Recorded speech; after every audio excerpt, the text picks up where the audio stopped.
我哋今日又拍呢個巨量化系列第2集，咁我哋今次食嘅就係章魚燒。咁我哋今次就每樣味都買咗16粒翻嚟嘅，咁就每人食3架嗰啲薯仔，咁就呢個有原味、明太子同埋蛋沙律3隻味嘅。而家嘅時間係9:04，咁就睇下最後我哋用幾多時間先可以食晒啦。咁不過今次就唔計時啦，因為我哋上次覺得計時好似有少少壓力，所以就我哋隨心睇下我哋用幾耐先可以食晒啦。就有48粒，咁我哋每人要食24粒，係啦。咁我哋就開始。我哋今日晏晝係食咗壽司咯，係有200幾蚊。我哋係有食嘢嘅，所以我都冇乜信心。但係佢好似幾有信心。我希望我可以啊！而家9:05啦，6月27號。係，咁我哋就正式開始啦。Yeah.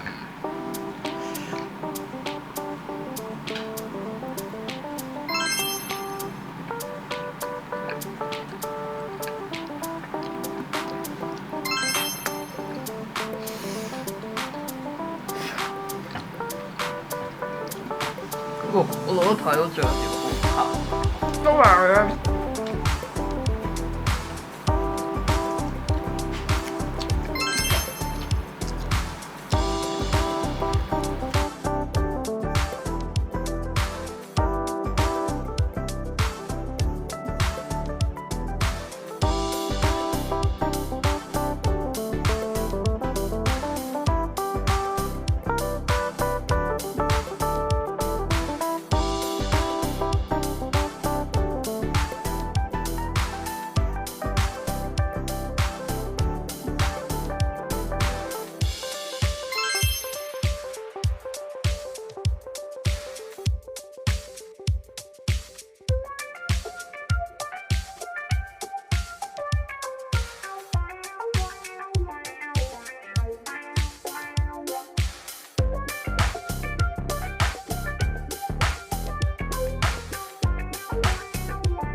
未啊！我覺得大沙律咁得。我哋今日買章魚燒係買咗280幾蚊。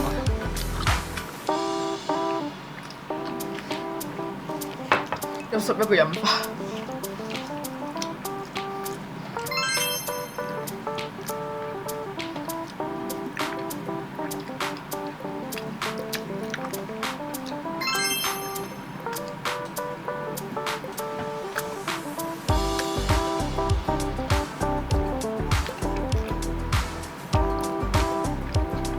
但係食咁多真係會落好流咯。梗係啦，你落咁多醬。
而家食明太子未啊？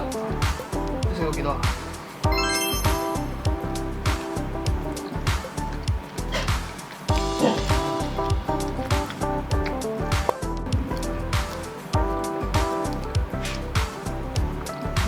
冇食過咁生無可戀啊！咩？高速運轉緊啊！嚼緊啊！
明太子有芝士啊！係啊。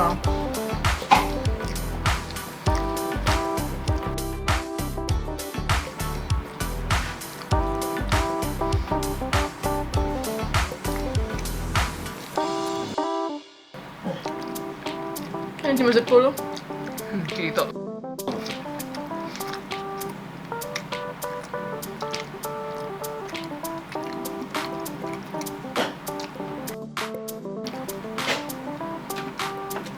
我用咗7分鐘 Q 第一格船。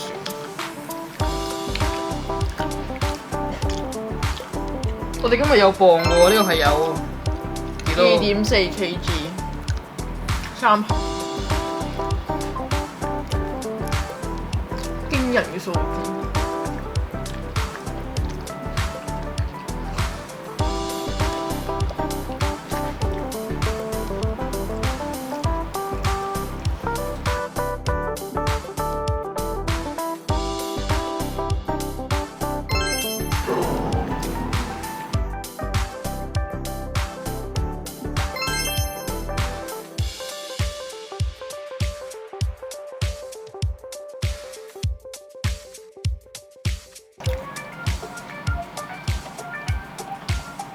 你好似想放棄嘅喎。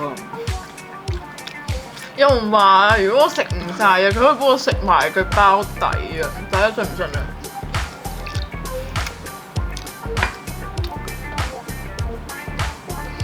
我同佢啲好想放棄啊，講真。包底喎嗰種，真係嗰句少食多滋味啊！因為我哋上一集已經學到嘅教訓啦。所以咪少食多啲味咯。每樣食一格船，日本的都係日本的都係章魚燒。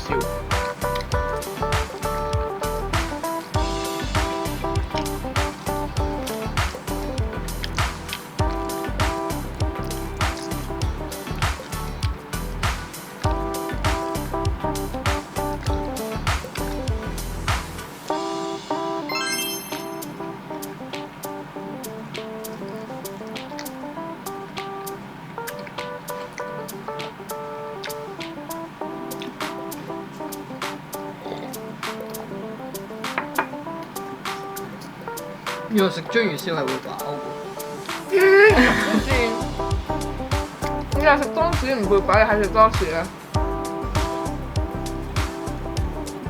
好冇啊？食咩多士？唔知你。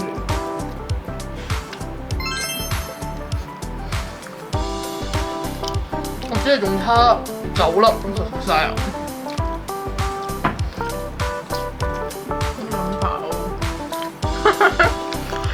都10粒啫喎，好飲酒。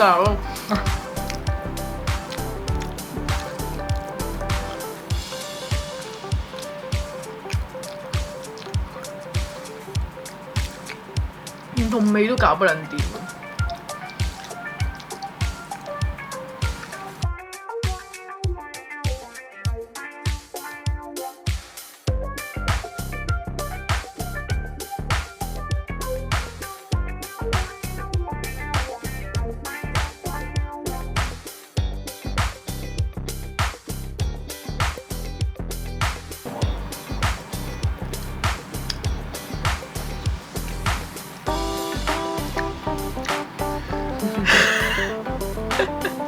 佢開始就好嬲啦，佢仲有芝士咧，諗住唔俾錢。我用咗7分鐘食完第2口啦。叻啊！好叻嘅，點解你？佢哋講得唔錯啊，了解啲嘢。都係嗰句啦，我覺得啲人可以做到大胃王就 OK。我哋重申一次，我哋絕對唔係做大胃王嘅材料，我哋只係想挑戰下自己。And then 絕對唔鼓吹大家亂咁做呢啲行為。食嘢係適量就夠，冇撚有錯，冇過量。冇錯，呢啲就叫過量。唔係咁你唔食咪得咯？所以而家咪唔食咯。你放棄啦爆！ ？Why you so weak？等嗰一陣先啦，而家飲埋呢個七依年嘅英歌先。可能去到拍薯仔嗰一集嘅話，就會食得晒。咁唔辛苦就食麥樂雞咯，屌！我都覺得。但係其實我哋講緊係冇人食24粒啫，你已經覺得好流啦。係啊。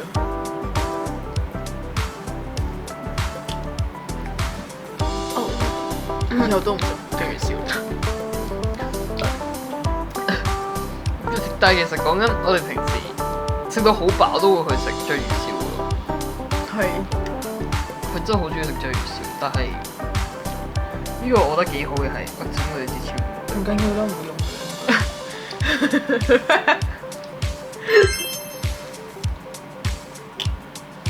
呢一個系列就係考驗我哋對嗰樣食物嘅喜愛程度到底有幾高，就好似佢咁樣，佢對麥樂雞嘅喜愛程度係佢食完咁多件之後，佢第3日都仲係好想食麥樂雞，但佢仲係覺得麥樂雞好好食，但我已經覺得麥樂雞唔好食，我唔會再食麥樂雞。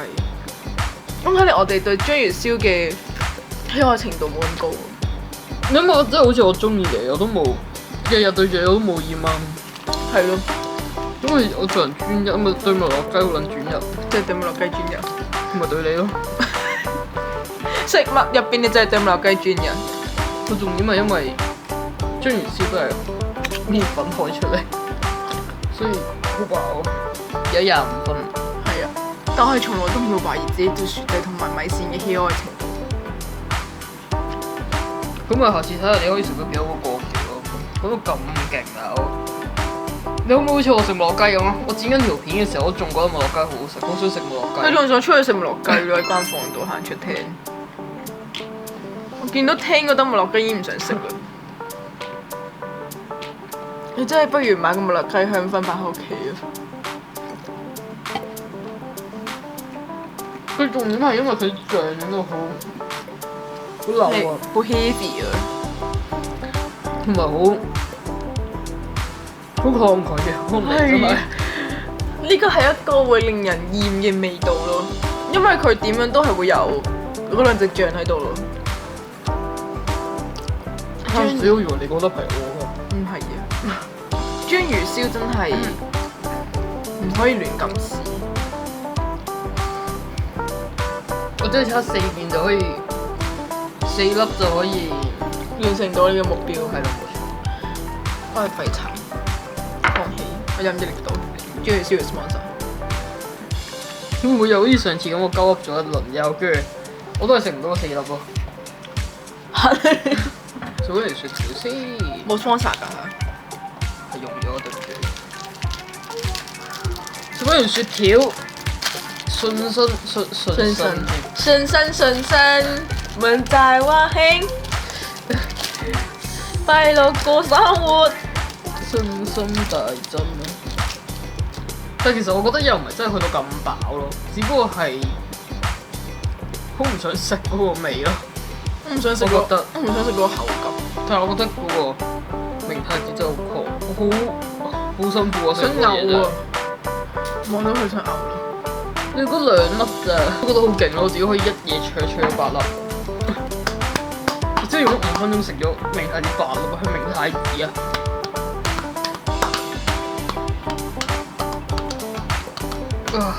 我相信我有機會㗎。仍然要相信這裏會有想像，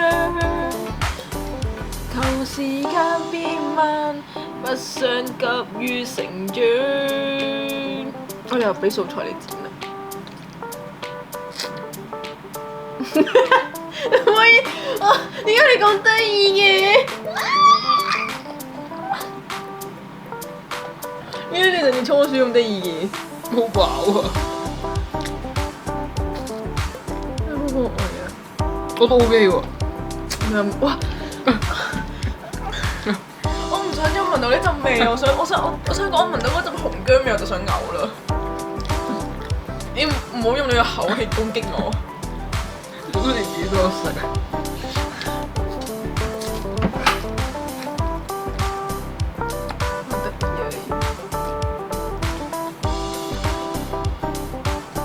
都冇覺得個燒丸子可以食咁多啖啊！以前我就係覺得食幾啖就會吞咗。我之前係覺得食完好似唔好夠咁，但係好似夠。佢主要個味唔係章魚燒嗰個味，我就 OK。唔得，我接受唔到個口感啊！我係 both 咯。啱啱你睇我握住自己條脷，係幫自己水味就得。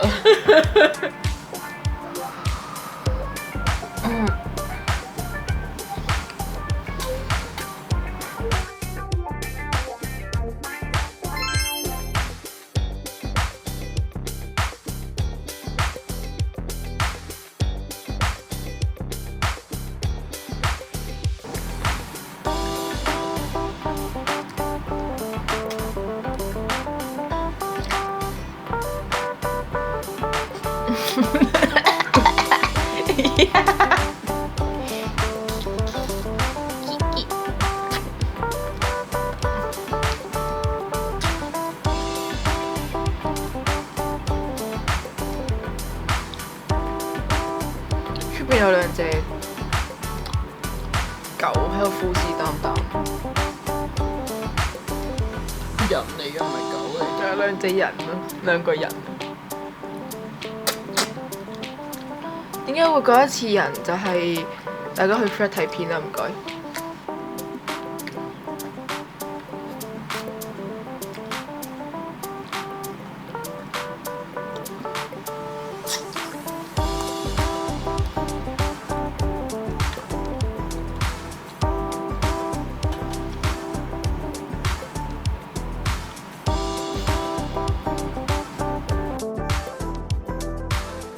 聽到嗰條啊？呃自己咩？都呃唔到自己啦，係咪啊？我要放棄啊！大聲宣導你嘅宣言。我要放棄咯。唔得，好飽啊！而家應該係好食飽，但係我唔可以再食啦，因為呢個味搞唔掂，我會嘔咯，再食應該。用盡全身去抗拒。我已經欺騙埋自己大腦都唔得啦。你欺騙自己太偉啦，我信不過。最後總結，我食咗10粒，佢食咗我食咗22粒啊！幾叻？但係都係挑戰失敗，之後嗰2粒真係唔得，我覺得我再食我應該會嘔咯，我聞到嗰陣味已經好想嘔。係嘛？特別你含住佢咧，跟住再加埋嗰陣口氣嘅味道咧，根本冇咁核突。我係覺得咁味啦，嗰陣 QB 再加嗰陣燒汁嗰個味，好流咯。排都唔食章魚燒啦，我諗經過當期都會嘔咯。都會諗翻呢一日啦。其實那一天人類回想起被章魚燒支配嘅感覺，其實我覺得幾好嘅，即係食咗200幾蚊嘅嘢，然之後就可以以後都唔食，可以慳翻。係啊，可以慳翻呢一世都唔食咯。搶唔落雞，即係我哋今日攞翻嚟咧係用嗰個 IKEA 嗰個環保袋拎中翻嚟咯。 size 嘅 IKEA 環保咁都食咗1.幾 kg 嘅，係我覺得唔掂，梗唔掂啦。咩啊？每人食1.2啫嘛，你應該都差唔多，你咪1.1幾。所以我哋宣告呢個挑戰係失敗嘅。又失敗啊！唔知幾時食咩，我哋可以挑戰成功呢？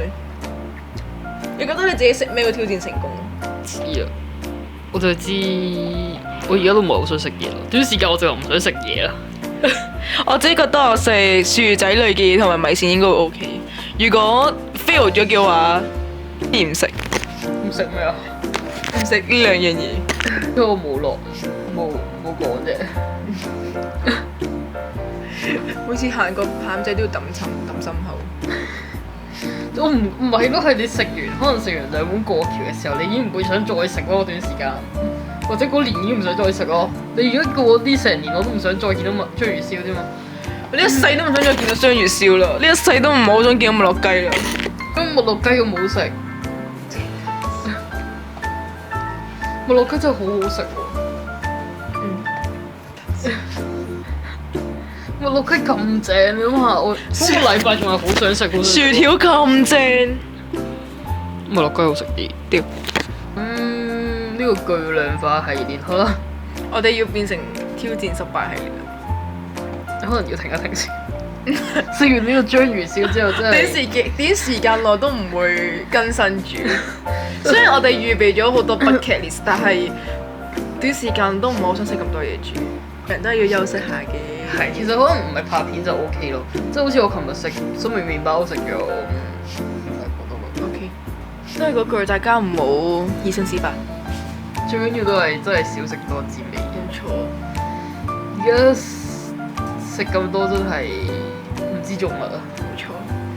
不過呢個係我哋嘅晚餐嚟嘅，相信呢一個我都係剩翻2粒，我聽日都只不過食咗2粒啫，佢就要食到好多粒啦，佢仲要食到12粒啊！第2日我諗呢個味仲更加抗拒啊！我唔係好呼吸啊！